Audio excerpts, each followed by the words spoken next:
Kozhikode Karaparamba homeo medical കോളേജിന് നേരെ കല്ലേറുണ്ടായി. ഇന്നലെ പുലർച്ചെയാണ് സംഭവം. കോളേജ് പ്രിൻസിപ്പൽ നടക്കാവ് പോലീസിൽ പരാതി നൽകി. കൊൽക്കത്ത സംഭവത്തിന്റെ പശ്ചാത്തലത്തിൽ ആശങ്കയകറ്റാൻ വിദ്യാർത്ഥികൾ ആരോഗ്യമന്ത്രിക്ക് പരാതി ഇമെയിൽ അയച്ചിട്ടുണ്ട്. വിവരങ്ങളുമായി ഗോകുൽ കെ വേണുഗോപാൽ ചേരുന്നുണ്ട്. ഗോകുൽ, ഈ ഹോമിയോ മെഡിക്കൽ കോളേജിന് നേരെ കല്ലേറുണ്ടായ സംഭവം, അതുമായി ബന്ധപ്പെട്ട് നമുക്ക് ലഭിക്കുന്ന വിവരങ്ങൾ എന്തൊക്കെയാണ്?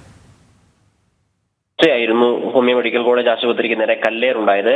ഈ ആശുപത്രിയുടെ ഭാഗത്ത് CCTV ഉണ്ടെങ്കിലും ഈ കല്ലെറിയുന്ന ദൃശ്യങ്ങളൊന്നും അതിൽ പതിഞ്ഞിട്ടില്ല. ഈ കല്ലേറുണ്ടായ ജനൽ ചില്ല് തകർന്ന ഭാഗത്തേക്ക് ചിത്രം വ്യക്തമാവുന്ന രീതിയിലുള്ള CCTV ദൃശ്യങ്ങൾ ലഭ്യമായിട്ടില്ല. ഇന്നലെ പുലർച്ചെ കല്ലെറുണ്ടായിട്ടുണ്ടെങ്കിലും രാവിലെയോട് കൂടിയിട്ടാണ് ഇത്തരത്തിലൊരു അക്രമം നടന്നതായിട്ടുള്ള വിവരം പുറത്തു വരുന്നത്. കാരണം കല്ലെറുണ്ടാവുന്ന സമയത്ത് അവരുടെ ശ്രദ്ധയിൽപ്പെട്ടിരുന്നില്ല. പിന്നീട് രാവിലെ നോക്കുന്ന സമയത്ത് ആശുപത്രിയുടെ മുൻഭാഗത്തെ ജനൽ ചില്ല് തകർന്നതായി കാണുകയും ഒരു കല്ല് ഈ ആശുപത്രിക്കകത്ത് ഉണ്ടാവുകയും ചെയ്ത ദൃശ്യങ്ങളാണ് പുറത്തു വന്നിട്ടുള്ളത്.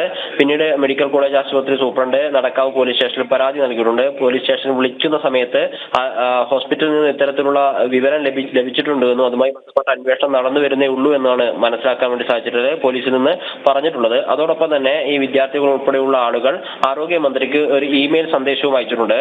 കൊൽക്കത്ത സംഭവത്തിന്റെ ഒക്കെ പശ്ചാത്തലത്തിലും അടിക്കടി ആശുപത്രിക്ക് നേരെയും ആശുപത്രി ഉദ്യോഗസ്ഥർക്കും ജീവനക്കാർക്കും നേരെ ഉണ്ടാകുന്ന അക്രമത്തിൽ ആശങ്ക ഈ പ്രദേശത്തെ അവിടുത്തെ കുട്ടികൾ ഉൾപ്പെടെയുള്ള ആളുകൾക്കുണ്ട്. അതിന്റെ പശ്ചാത്തലത്തിലാണ് ആരോഗ്യമന്ത്രിക്ക് ഇമെയിൽ അയച്ചിട്ടുള്ളത്.